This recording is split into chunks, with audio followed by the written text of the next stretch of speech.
Welcome to the Where Do Gays Retire podcast, where we help you in the LGBTQ plus community find a safe and affordable retirement place. Join Mark Goldstein as he interviews others who live in gay-friendly places around the globe. Learn about the climate, cost of living, healthcare, crime and safety, and more. Now, here's your host, Mark Goldstein. Today, I'm excited to bring you Ric Irick. We have our special podcast today called Cruising Through Retirement. I'll tell you a little bit about Ric. Ric Irick first realized his dream to travel the world as a 19-year-old Navy enlistee. After serving the country, he sought employment in the travel industry. For nearly 10 years, he worked with Pan American World Airways in the Reservations department, which offered a flexible schedule and allowed completion of a BA and then an MBA part-time at George Washington University. After Pan Am's demise, Ric thought he was done with the travel industry and was employed with a Fortune 500 company in marketing and sales. Until the company unceremoniously dropped its employee pension plan. It was then that he sought employment with an employer that still offered such plans, the U.S. government, from which he retired after 26 years of service. Ric had hoped to retire abroad, but rethought those plans at the advent of the COVID scourge. His plan B has been to return to sailing the seas, which he has done nearly every month on cruise ships since his retirement in November 2021. Subsequently, he has spent 200 days abroad. In his first year as a retiree, 95% on cruise ships, and plans to exceed that number in subsequent years. Well, all I can say is this is totally different than what we've been doing. I've never met anyone other than Ric who spends his time mostly on cruise ships. So Ric, welcome to the show. Welcome to the podcast. Thank you. You're very welcome. This is going to be a very interesting show because, again, I haven't met anyone who travels most of the year on. What made you decide? Tell us a little bit about your story. What made you decide that instead of moving to a specific retirement destination, you're going to travel the world by cruise ship and choose this semi-nomadic, so to speak, lifestyle? Well, thank you for having me, Mark. I think I need to start at the beginning, which is my U.S. Navy enlistment, which was my reason for falling in love with the sea. I liked the calmness, the sereneness of being at sea. However, I never imagined that it would be a lifestyle. I thought it was just going to end at the end of my 4-year enlistment. I went and did other things. I traveled, as you mentioned, worked in the travel industry, I visited all of the inhabited continents. And when retirement time came after I left the United States government, I was looking at emigrating to Spain. I thought, well, that's a nice enough destination. I've been there a dozen times, understood the culture, understood the lay of the land. However, what I didn't understand was the difficulties of visas, of insurance, health insurance and otherwise, of purchasing property, of taxes. It is so complicated. It seems as though they should offer a college course just in that. Well, I wasn't really ready to go through all of those steps, and I took a back step, a plan B, to consistently cruising. And I am in Spain more than most people, a couple of times a year, at least twice. And this year I've been there 4 times. So I get the best of both worlds. I can be home sometimes. I can be in the Caribbean in the winter. I can be in Europe in the fall and the spring. And in addition to going to Canada, not on ships, but going to Canada when it's just too hot in the United States, temperature wise. That's awesome. You get to do everything. You get to see the world. You get to live on a cruise ship, which includes all this stuff that we'll go over. So that brings me to my second question. When booking your cruises, do you have a preference for cruise lines? Can you explain how you do this? For example, if you do book a 10-day cruise, do you just book the next one? How do you go about booking the next month, so to speak, or the next few months? Well, I have to tell you, Mark, I do not do last minute bookings typically. Right now we're in 2022 at the end of it, but I've already booked all of 2023 and the first 6 months of 2024. So I already know where I'm going to be. And I typically like to be on a ship no less than 2 weeks at a time, but typically more than that, just 3 weeks and in 2024, I'll be on some ships for 5 weeks at a time. Wow. It's a nice day. Yeah. And when you do those 5 weeks, like what kind of itinerary is that? Well, I'd like to cruise for three different reasons, and these may be surprising. I like to cruise for the weather. I don't want to be in the Caribbean in the summer. I don't want to be in cold temperatures in the winter. And well, the second reason is I cruise for the restaurant and hotel services that a cruise ship allows. They clean my room a couple of times a day. They feed me way too much food. They wine and they dine me. And the bonus is that this typically is affordable, much more affordable than doing the same activities ashore. Wow. Rick, can you give us an example? Like you say, it's affordable. Can you tell us more about the types of cruise ships that you go on? Is it typically one line that you currently just use to get the discounts? Sure. Tell us a Sure. little bit about that. Well, I have to start by saying that I have long been loyal to Royal Caribbean Cruise Lines. More than 20 years ago, I took my first Royal Caribbean cruise and loved it enough to keep coming back. Now, that directly affects the pricing that I'm offered as opposed to someone who's deciding on the very first cruise that they want to do what I'm doing. Because of my loyalty over the years, I'm now in the top of a Royals loyalty program. They call me a pinnacle. We nickname ourselves pineapples. And pineapples are people who have been at sea for 700 nights over the course of their association with this ship line. I'm somewhere north of 900 nights myself.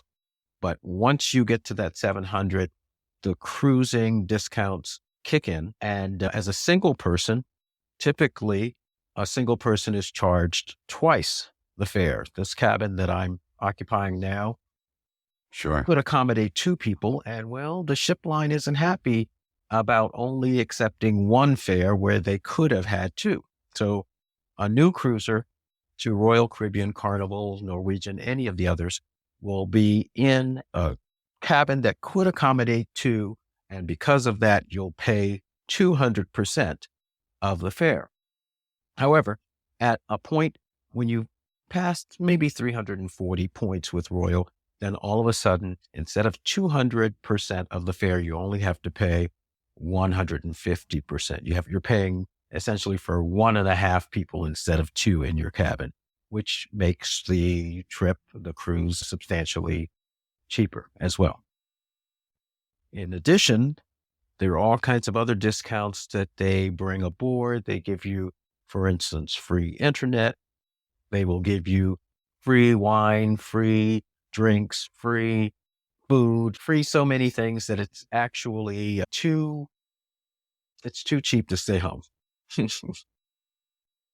So let me ask you about your itinerary. I just find this fascinating. So let's say you do a 7-day cruise or a 10-day cruise. Do you, like at the end of your cruise, do you stay on the ship? Does the ship go on another cruise, or do you disembark, get on another Royal Caribbean ship and go someplace different? I've done all of the above. I have stayed on a ship when everyone else that has been with me for the past 7 days, for instance, on a week-long cruise, when they're packing up and getting off, I'm not packing up. I'm just waiting until the next cruise begins. It may be a repeat of the very same Caribbean itinerary that we've just completed, or it might do something different. For instance, you might go to the Eastern Caribbean islands at one point, and you might find yourself for 7 days in that area, but then you'll find yourself in the Mexican Caribbean the next week. That can happen. On other cruises, I've done the transatlantics, which are essentially 14-day one-ways that will take me from Florida to Barcelona, Spain, for over 14 days with various stops in between. At the end of that, I can either get off and fly home, or I can continue the itinerary, which then visits various other ports in the Mediterranean basin there. At some point, I'm going to get off and either fly home or find myself another ship. But typically, after about 3 or 4 weeks, I'm kind of ready to go home for a bit, but not too long, because after about 2 weeks at home, I'm ready to cruise again. So, okay. So, like, let's say at the end of a cruise, and let's say you do land in Barcelona, do you at any times stay in Barcelona or travel around Spain or do those things on land for a while? Or you typically just fly home or do another cruise? No. The time before last, when I was in Barcelona, I stayed 10 days on the ground there and visited my school. I'm in language school that emanates from Barcelona via Zoom.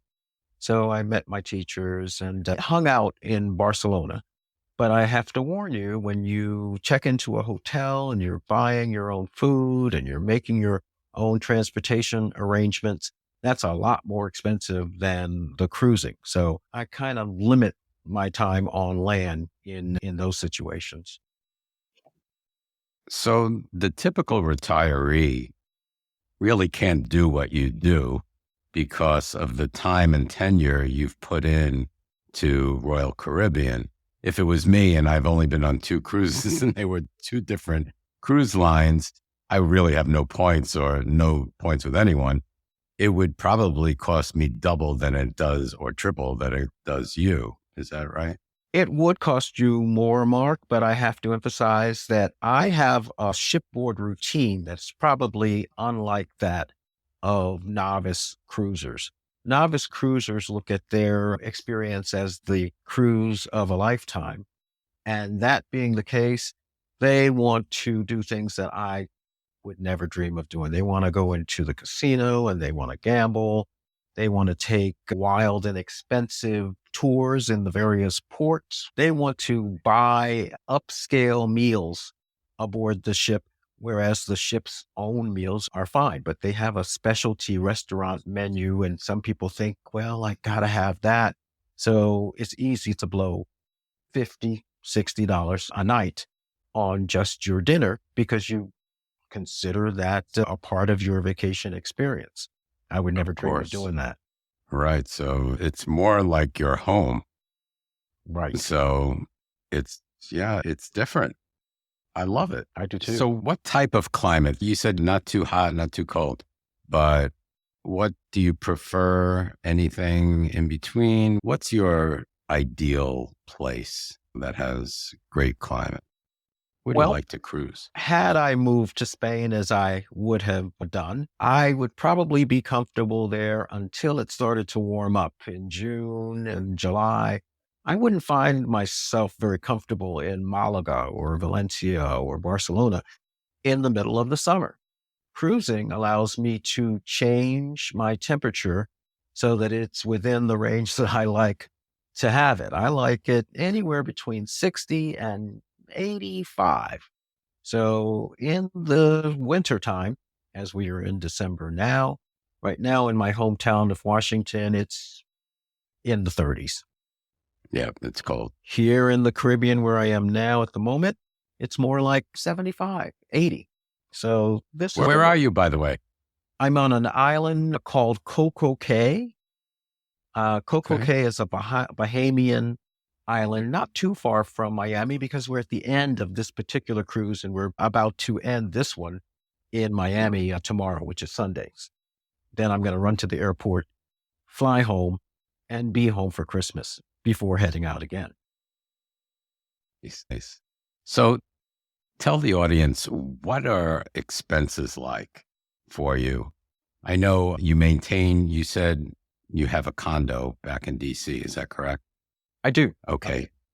And So, I should emphasize that condo has no mortgage. And so I'm finished paying for that by far. However, my expenditures aboard this ship are equal to what I know some people pay for rent in some of the cities. I'm from Washington, D.C., and it's not unusual to have a $2,500 to a $3,000, even more, dollar rent a month. That's my cruise budget. So since I'm not putting it into my property, I own this condo outright, I can put it into cruising, and cruising works out even cheaper than living in that condo, because if I were paying rent or mortgage on that condo, I'd still have to buy food. I'd still have to pay my own transportation, and I'd have to buy my own internet. All of the expenses that anyone live in a restial abode would have to, and I don't have to pay those when I'm at sea. that's fascinating.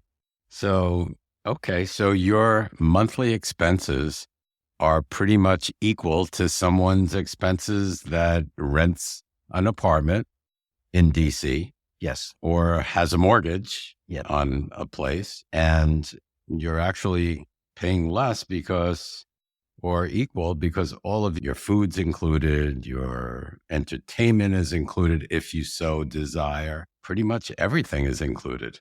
Exactly. And there's activities happening from dawn until dusk. All of these are free. I would have to pay, well, if I'm living at home, as soon as I leave my home, then the expenses occur.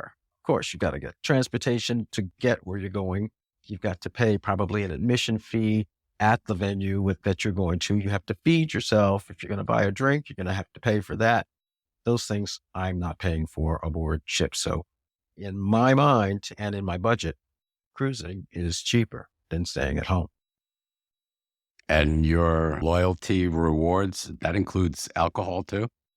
Yeah, loyalty at this level means that Royal Caribbean buys my drinks. They pack my refrigerator with my favorite wines. I'm not as big a drinker as maybe I wanted to be, but I have it. And if I don't want it, then I can give it away or share it. You're probably better off. You have it, but you're probably better off without it, because if you have it, you could have it all the time. It's kind of, And there's some that do. but yeah. So you could, I mean, without even thinking about it, at any time of the day, if you were hungry, you can get food somewhere on ship. Yeah, you're right about that. And I think it's important to have some type of plan in mind for that, because if you wanted to wake up and eat your way through the day, you could. Similarly, you could drink your way through the day aboard cruise ships. But I think you have to have a little bit of self-control over those things. Otherwise, you'll find Yes. yourself dragging home extra weight after each and every cruise, which your physician might not be so happy about. Yes. And your health. So, and then that will stop you from cruising in the future. So you have to be mindful of both eating and alcohol. I give you kudos, because that's great. I mean, you have self-control, but you also have the freedom to do really whatever you want. If you wanted to see a show, you could. If you want to gamble, you could. Not that you do it all the time or do it at all. I don't know. Tell us about when they dock and everybody goes to see a site. You do it with them, or do you stay on board? It's a little bit about. I do what I feel at the moment. We were in Spain last month, and I took advantage of a 4-hour bike tour along the bike trails in Valencia. Oh, And wow. I loved that. That's incredible. However, there are other places where everyone else or a lot of people get off the ship, and I enjoy the fact that they are gone and I have the ship to myself. We're recently here now in Roatan, Honduras. And while others are very interested in that destination, I've been there a couple of times. And that particular day, it was running a little hot, maybe close to 90 degrees. And so while they went off and sweated their way through whatever they saw that day, I enjoyed the ship and their absence. So I can do whatever I feel. And it's on me to determine which activity or not I'm going to participate in. That's great. That's like, been there, done that. I don't want to do that. You go enjoy yourself. Let me be my alone time. Let me read a book. Yes. Sitting out on a lounge chair or doing whatever you want to do. In September, we were in Greenland, and I was very interested in the small towns that we visited. We were in a place called Qaqortoq, Greenland, and I was very interested to see and taste their whale meat and the seagulls that they use as we use chickens. So definitely on all of the stops that we made in Greenland and in Iceland on our way traveling between, we started in Copenhagen and we ended up in Florida. And along the way, we picked up all of these destinations that I'd never seen before. So absolutely, positively, I was off the ship and touring then. Oh, that's wonderful. You can't, I mean, it's like, you're living your retirement life, but it's both. It's like a vacation life. And because you're seeing the world at the same time, you're seeing everything that the world has to offer. So I give you kudos. I want to meet you in person one day. Well, I'm probably going to be in your town at some point if you have a fort. Well, I don't think so. Not in Phoenix, Arizona, in the desert. But tell us, like, what happens if you become ill? Tell us about the facilities on board the ship. I know there's supposed to be a doctor or a nurse, but what happens if people get sick? What do you do? It hasn't happened to me, knock on wood. Knock wood. But it seems to happen pretty often. There's usually someone on each cruise that will require medical attention. And thankfully, there is a full medical facility aboard. However, if they can't handle the problem, then I have been witness to many evacuations where a helicopter will fly out from the nearest port, will land aboard the ship, will pick that person up with a medical team aboard and fly them to the nearest hospital for better treatment. And hopefully they have insurance for that. Otherwise, they're going to have to pay out of pocket for that service, but at least they'll have their life, hopefully. Yeah, and everybody should travel with travel insurance these Absolutely. days, especially. Yes. Especially with COVID. You never know what's going to happen. Correct. So always good to be safe than sorry. So do they have doctors on board? No. Yes, there's a medical team. If you get a stomach ache or nurses, other techs are aboard. I'm happy to say I've never visited that facility, so I can't tell you what kind of equipment they have, but apparently it's sufficient to service as many people as there are aboard ship. And remember, sometimes we're crossing the ocean and we might be 9 days at sea without seeing land on either side. Well, they've got to sustain that person until we can get close enough for a helicopter to come out and retrieve them. I know you have sea legs, but have you ever in your life gotten seasick? Never. I was in the Navy at 19 and quickly at sea. And I find that I take to it very well. I've been in some storms at sea, definitely storms in the Navy. The Navy doesn't stop going places just because there's a storm raging about, so they weather through it. Well, it happens on cruise ships too, but cruise captains are very careful to give those storms a wide berth. And so they will their course They will cancel destinations at times that the new cruisers are very disappointed by because they wanted to see this particular destination.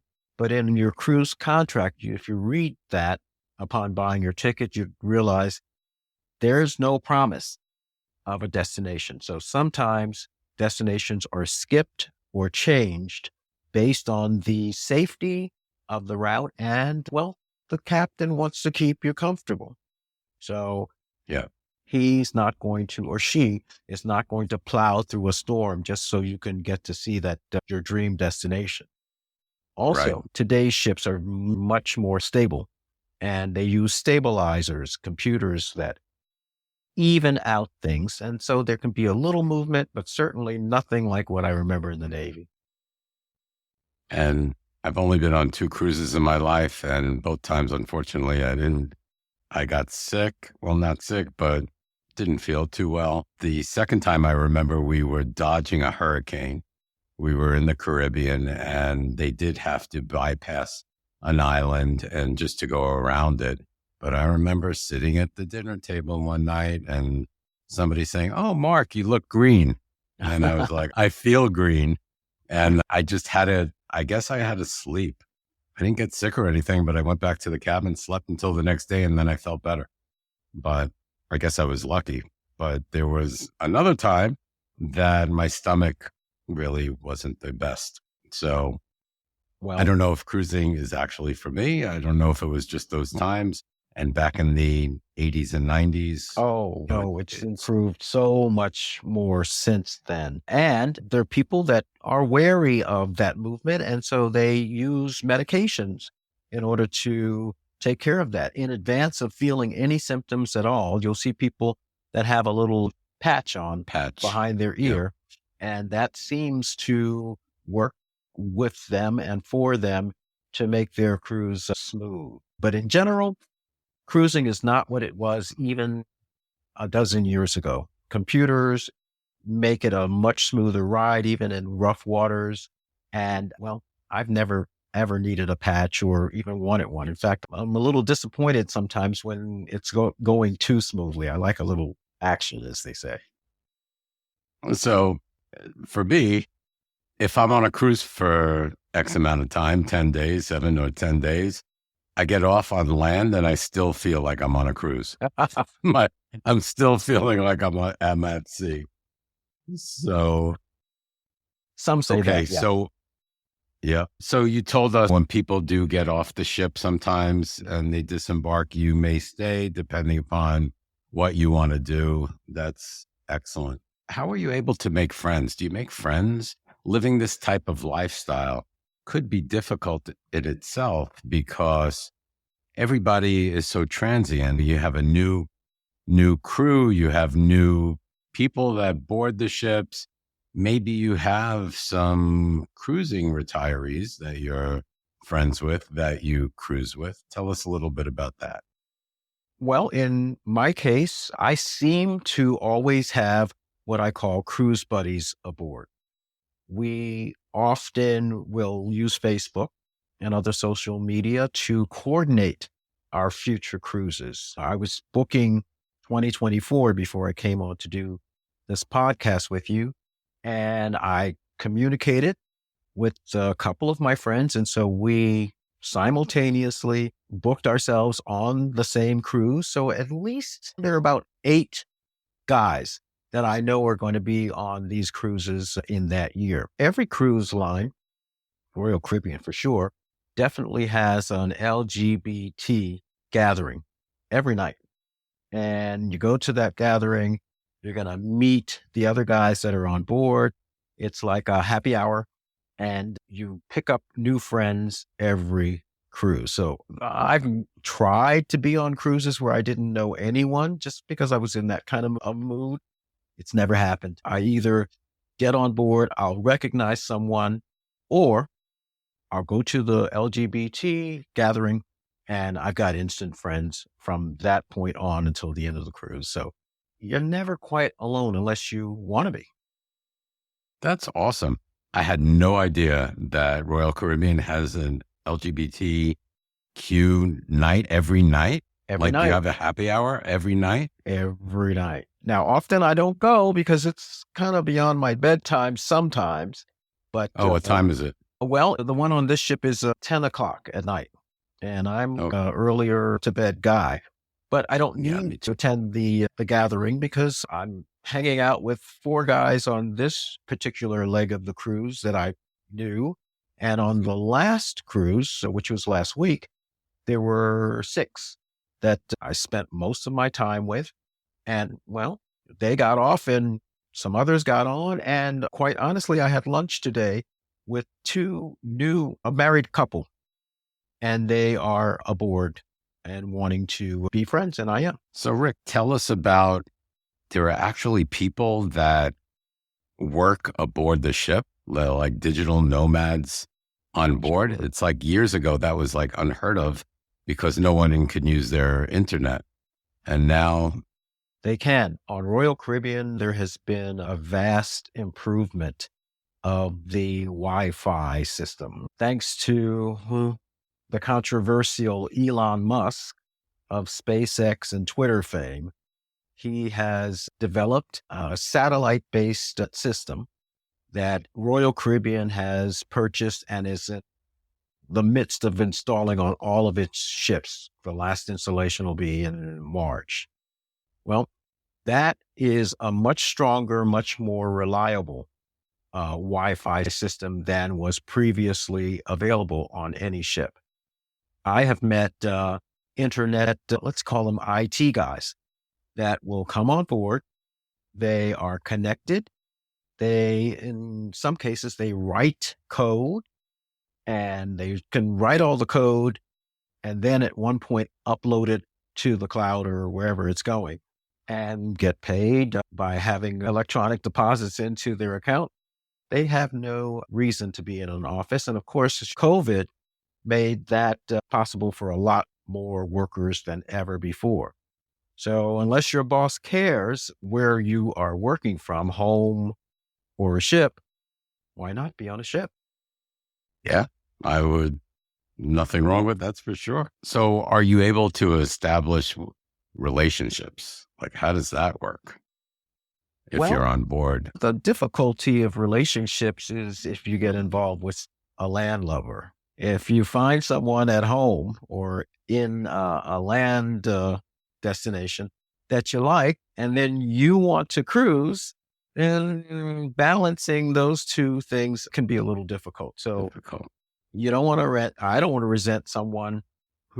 I don't want to meet someone who I later resent because I want to be out on the water and well, he doesn't want to go or can't go. So I think in my case, it's better to be involved with someone who's already living this lifestyle.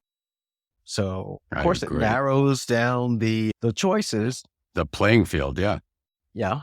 But you'd be surprised how many gay men are at sea cruising and doing this kind of life. So fingers crossed. Cruising in more than one way. Oh yeah, there's some of that too.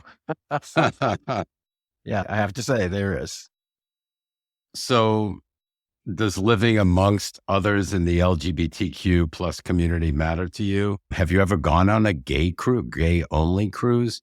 Like all of the cruises that you go are totally mixed, right? Right. I'm not the Atlantis guy. I'm not into gay cruises. I'm on a ship right now that has about 5,000 people involved on it. If you use any of the accepted calculations for how many gays there are in 5,000 passengers, you'll arrive at an acceptable number of people to get to know and to socialize with. So why pay, especially because those gay cruises are outrageously priced? Why pay for all of that when I can live aboard? And if I care to engage in socialization with gays, then trust me, there are plenty aboard to do that. I think I'm too old for something like the Atlantis type cruise where the party boys are out, and I'm more of calm homebody type person that I think a regular cruise is fine. Yes, this is fine for me. And all of their activities start revving up about 10 or 11 or midnight. I miss half of the things that are going on since I'm basically in bed by 9 o'clock. I'm with you. I'm with you. I'm the same. Do you miss family and friends? Well, because of my lifestyle, I'm home for some things. For instance, I'm heading home now because Christmas is coming. So I'll be at home. I get together with my family and my friends there. And after the Christmas crush at the airports and even on cruise ships, there's a whole different holiday crowd that's going to be on here then. I don't want to be here when they're here. So I'll let them have the airports. I'll let them have the cruise ships while I go home. And while I'm at home, I do essential things. I visit the doctor. I go to the dentist. I do things that you just need to do at home. But after about 2 or 3 weeks at the most, I'm ready to get back out here. And I feel good about the fact that I did see people. I did go to the holiday parties and I got my socialization in at home so that my friends and families don't forget me. Yeah. Right. Sounds like the best of both worlds to me. I think it is for me. So, okay. So we reviewed also your eating habits, and do they have they must have a gym on board, right? Oh, sure. And a great track for cardio in the mornings. I got up this morning Oh, and that did must my be cardio. beautiful. Oh, it's fantastic. I love it. And of course, I like to watch the sun rising as I'm up there doing it. What time And do you go? well, I'm in the Caribbean, and even in the winter, the Caribbean days can get hot and humid. So before the sun gets up and strong, I want to be done with that.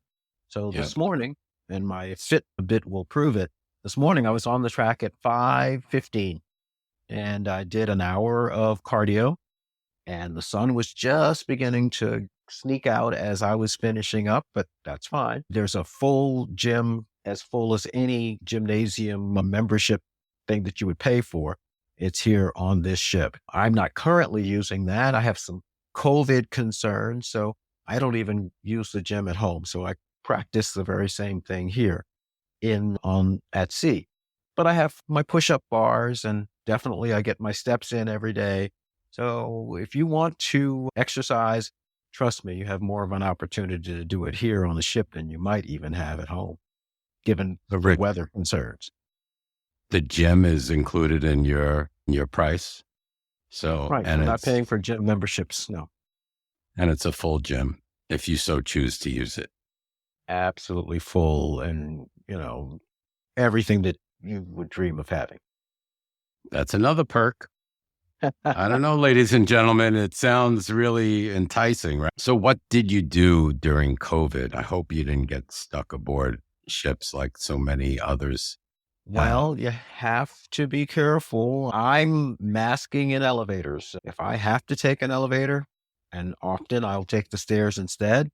And if the elevator door opens up because I'm going from deck 3 to deck 17, I'm going to have my mask on and I wear it in my pockets at all times. I'm not currently Smart. attending some events. There are theater events, there are concerts, there what have you, plays, all types of things where they're packed events, shoulder to shoulder, or as they would say in the old days or in the Navy days, nut to butt, with people that want to see the show. And so they're there. Personally, I'm eschewing those things for at least a bit longer. So when those are packed events because they're popular, I'm not quite there yet. I won't go to those. And yes, there is COVID aboard ships. Okay. Yeah, you got to be careful. And I would do what you do too. Why not be careful and use masks in elevators? There's just so many people. It's like hotels. Hotels are so crowded also. Exactly. And touristy hotels, I feel like I should wear a mask in an elevator as well. Well, and likewise, I'm invited to several holiday parties in Washington when I return. And I have to decide. I have to make decisions about what I'm going to do about those. So I haven't thought about it so much, but those parties are coming up. Christmas, New Yep. Year's. Let's It's see. a concern. Of course. It's a concern for everyone. So do you typically take large cruises like you're on now? Have you ever taken river cruises? No, I like a larger ship. Quite honestly, Mark, I want to have the diversity that a larger ship offers. The smaller trips, just like those river cruises, those can be, the population there is more like older couples. And there's not a lot of single people on there. Sure. I'd rather have 5,000 people, and trust me, I'll be able to find someone that I Meet somebody. exactly just to hang out with, much more so than a river cruise that might have 500 people aboard. Gotcha. Very good. That many. What do you do for culture and entertainment? Do you wait to get home? Do you go to any of the shows on board? Well, no, I'm not attending shows on board, but likewise, I'm not attending shows at home. Okay. Friends of mine wanted me to come up to New York to see some New York theater. And I have a decision to make. Am I going to go up to New York and see the show, or am I not? And I'm leaning towards not, simply because it's COVID concerns. COVID concerns, flu concerns, all of those things. So I don't think it's substantially different aboard ship than it is on land when it comes to being careful around these things. So for the moment, I'm not attending the concerts. I didn't go to the comic show. I won't go to the 70s night party that we had the other night. Lots of things I've done before COVID was around, so I'm not so thirsty. I don't feel like I'm missing out, but people are there in large numbers. I understand. So what do you do in the hurricane or monsoon season? Do you just go to cooler places, or how does that work for you? No, I'm anxious to go. I love a good storm. So I sail right down with them. And for the listeners, you should know, if you feel likewise, storm season, hurricane season can be a time where you can get some real bargains on cruise ships, just because people are nobody's concerned going. about that. But again, I assure you, the captain has your life in his mind. He's not going to risk anything. And you have to accept the fact that maybe your destination might be skipped because it's being attacked or on the path of a hurricane. So he's not going to stop there just because it was on the itinerary. No, you're going to do something different, or you might not stop at all. So that's in your contract, and all cruisers should be aware of that. But the lifestyle I follow, I'm fine with that. Let's just go. Bring it on. Bring it on. Yeah, I love it. Have your travel plans ever been canceled? Sure. Yeah. Has a cruise been canceled? I know they've been canceled because of COVID, but what do you do in that case? That kind of messes up your whole plans for future too. I should say I've had more cancellations due to COVID than I have had for weather purposes. I had a great plan to fly to Singapore, board a ship, and from Singapore to go to several Asian ports over the course of 30 days, and to end up in Seattle after crossing the Pacific. That happened during the height of COVID. And so that was canceled. And I sat at home for that period of time, but I was happy to be at home, safe from COVID, than finding myself in Asia in unknown situations. So it happens from time to time. But again, that COVID cancellation has happened to me more than any weather-related cancellation. And you're insured, so it's not a matter of getting your money back. It's just a matter of rescheduling. Oh, but the ship line was happy to give us our money back at the height of COVID. And for our trouble, we were given an extra 25% of the fare that we had paid, so that you had that as what they call future cruise credits that you could apply to future cruises. So I actually made money on each cancellation due to COVID. That's such a bad deal. Do you have any safety tips for our listeners? What's crime like aboard? Is there petty theft, or people throw other people off the ship? I think It's probably safer here than it is in many cities. Of course, there's some petty theft. I don't think I've heard of much of it in my years of cruising. No one's thrown anyone else off the side of the ship, but some people throw themselves off, and you've heard of this. Some Yes. people do that. So that has happened. But no one's ever looked at me funny and threatened me, or certainly there are no weapons aboard. Everyone's checked. You go through security to get on a ship, and well, everyone's clean, so to speak, once you're aboard. So we don't use money aboard. We use the card system, and you charge things on your card and you pay your bill at the end if you have one. So there's no Okay. cash really to steal away from you. I think crime on board ships, well, I just think ships are a lot safer than even being at home. It makes sense. It does make sense. Do they have safety deposit boxes at all? Sure, I have one in my own room, and you get on board, you put your code in, and nobody knows it but you. Yeah. Unfortunately, a lot of new cruisers get off the ship and then get to border control and then remember, oh, my passport's still in the safe on the ship. Uh-oh. Knock on wood, that's never happened to me. Good thing to happen. Oh, wow. I don't know how they resolve that, but it happens often. Do you have any noise issues?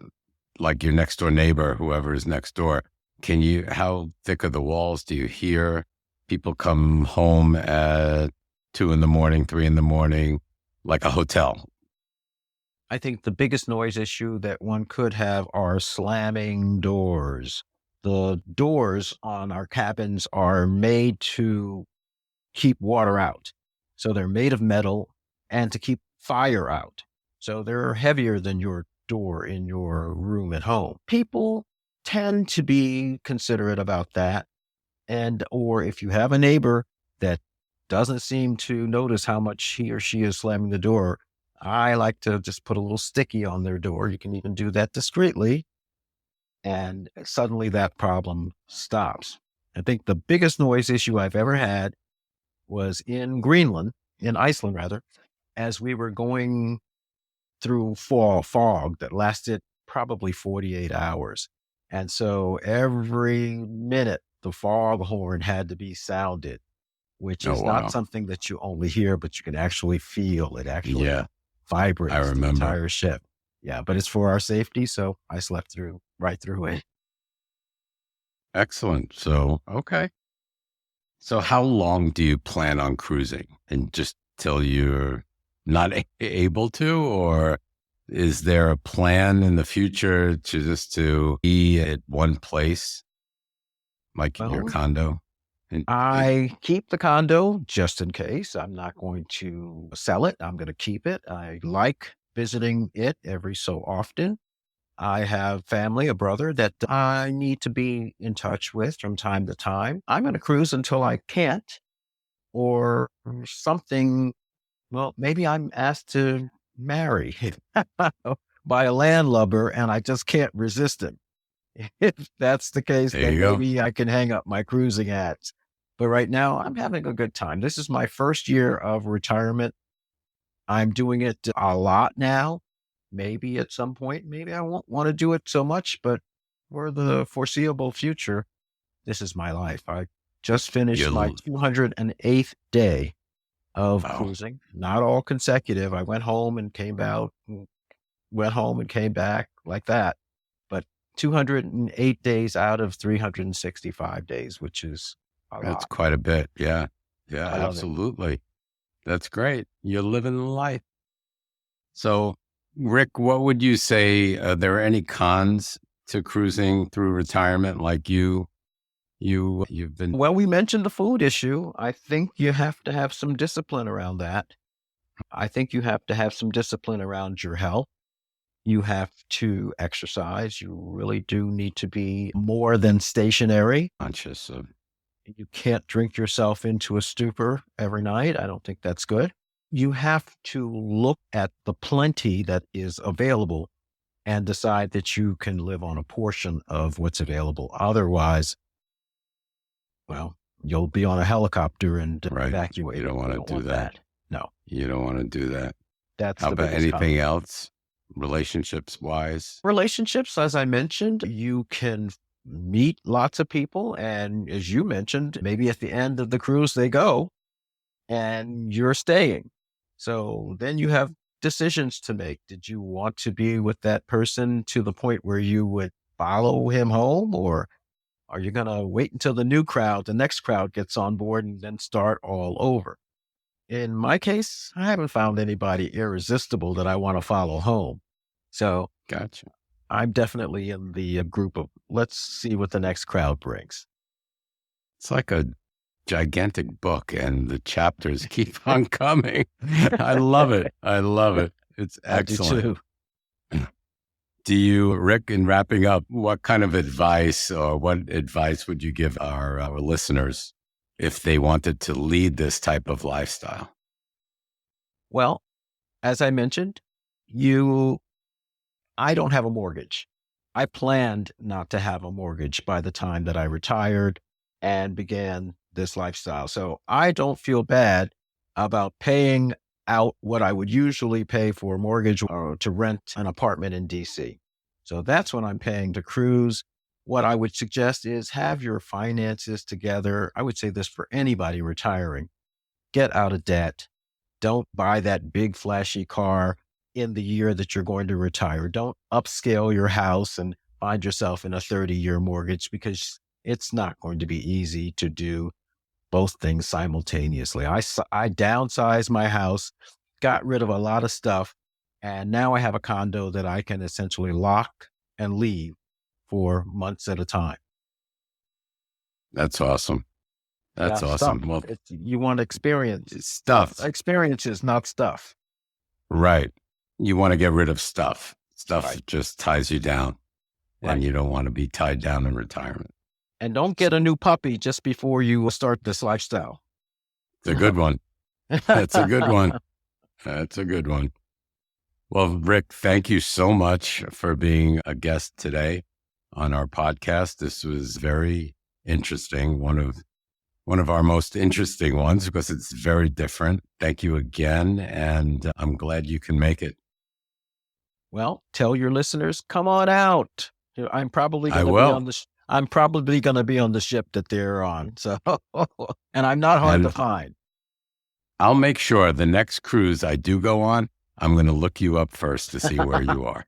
I'll buy you that first drink, Mark. All right. That's a deal. Well, thank you very much. And we'll talk soon. Very good. Thank you for listening to the Where Do Gays Retire podcast. If you enjoyed today's episode, please subscribe to our podcast and consider making a donation by clicking the coffee cup on any page at www.wheredogaysretire.com. Each cup of coffee that you buy costs $5 and goes towards helping us continue the podcast. Thank you for your continued support.